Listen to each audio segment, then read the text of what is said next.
T'as sûrement déjà entendu des trucs du genre, il faut que tu saches couper tes pertes, laisser courir tes gains, être discipliné, bla bla bla.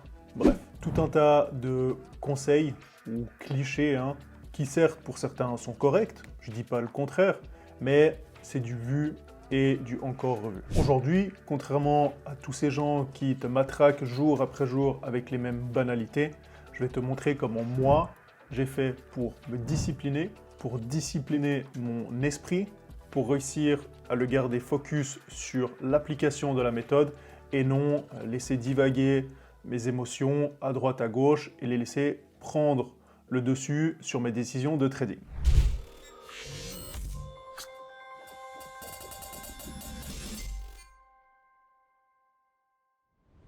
Mon secret, c'est un tableau. Ouais, un tableau. Mais pas n'importe quel tableau. Avant de t'en parler, il faut que tu comprennes une chose cruciale en trading. Le trading, peu importe ta méthode, est un jeu de probabilités. Tu as un hedge, des probabilités sur un signal donné. À partir de ce moment-là, il y a une distribution aléatoire entre les gains et les pertes. Ça veut dire quoi? Ça veut dire que si tu as un signal qui, tu sais, en moyenne te fait gagner 60% du temps, tu as 60% de probabilité de succès, ça ne veut pas dire que sur les 10 prochains trades, tu vas gagner 6 fois et perdre 4 fois. C'est aléatoire, tu vas peut-être avoir 2 gains, puis 4 pertes de suite, un BE, un gain, une perte, puis 2 gains, etc., etc. Sur le court terme, tu peux pas savoir quel trade va marcher ou pas. Et au final, on s'en fout. Le trading, c'est quelque chose sur lequel tu dois avoir une vision long terme.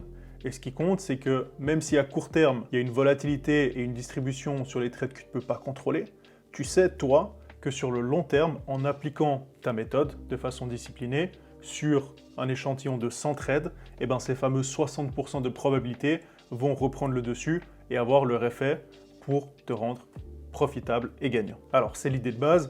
J'ai simplifié au maximum. Si tu veux en savoir plus sur le contrôle des émotions, être focus sur les probabilités, l'application de la méthode, comment faire, avoir des techniques, je t'invite à regarder en description et à rejoindre mon programme Émotions sous contrôle. Sachant ce que je viens de t'expliquer, le gros problème qu'aujourd'hui beaucoup de gens rencontrent, c'est que dès qu'ils perdent 2 ou 3 trades, ils dévient totalement de leur stratégie, ils commencent à avoir les émotions qui entrent en jeu et à choisir quel trade ils vont prendre ou pas. Encore une fois, de façon émotionnelle, au lieu d'être axé sur l'application de la stratégie et garder en tête ces probabilités que je viens de t'expliquer. Alors bien évidemment, il y en a qui font encore pire, qui dévient totalement de leur stratégie et qui prennent des trades même pas dans la méthode, mais ça, c'est une autre histoire. Et c'est ça le truc, c'est ça qui fait perdre les gens. C'est pas la méthode, c'est pas les signaux, c'est les gens eux-mêmes. Pour parer à ce phénomène au mieux, et pour m'aider moi à rester discipliné, j'ai mis en place, et on en vient enfin, ce fameux tableau qui se présente comme suit.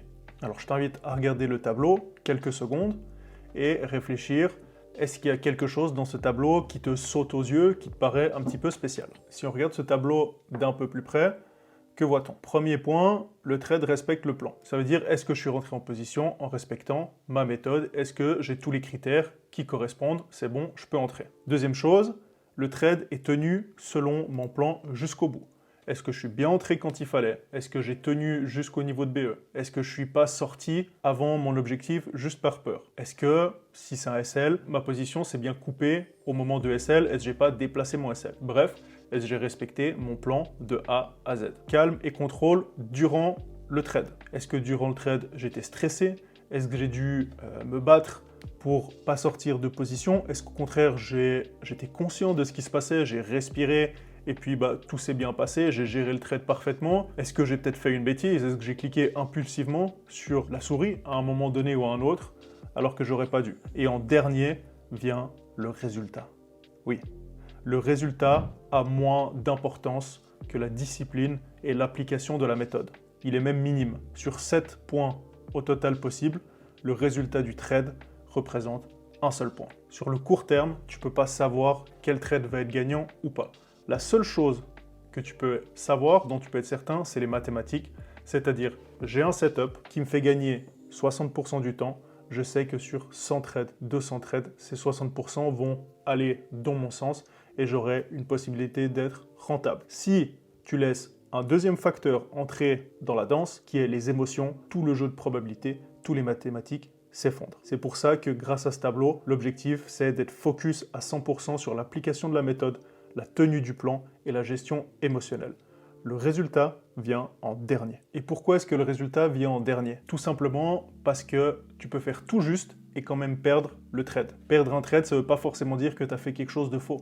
Ça veut simplement dire que tu joues des probabilités et puis que ce trade, tout simplement, fait partie de ceux qui n'ont pas marché. Donc maintenant, ce que je t'invite à faire, c'est prendre mon tableau, fais un screenshot, recrée-le sur Notion, sur Excel, tout ce que tu veux, et applique-le.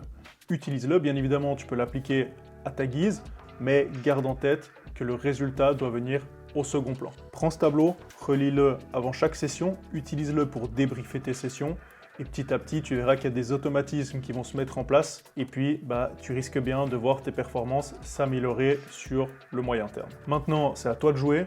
Ne fais pas partie de ceux qui restent spectateurs et après se plaignent que ça n'a pas marché. Prends des notes, applique ce que je te dis, parce que sinon, tout ça, ça sert à rien. C'est déjà la fin de cette vidéo. J'espère que tu l'as trouvé utile, que ça t'a servi. Si c'est le cas, n'oublie pas de t'abonner à la chaîne, c'est le meilleur moyen de me soutenir et de me remercier. Mais également ton meilleur commentaire ou ta question, j'y répondrai le plus rapidement possible.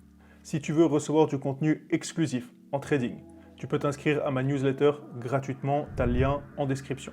Tu recevras chaque samedi une leçon de trading d'une grande valeur et tout ça gratuitement, donc ce serait dommage de passer à côté. Je te dis à la prochaine pour une nouvelle vidéo. Ciao!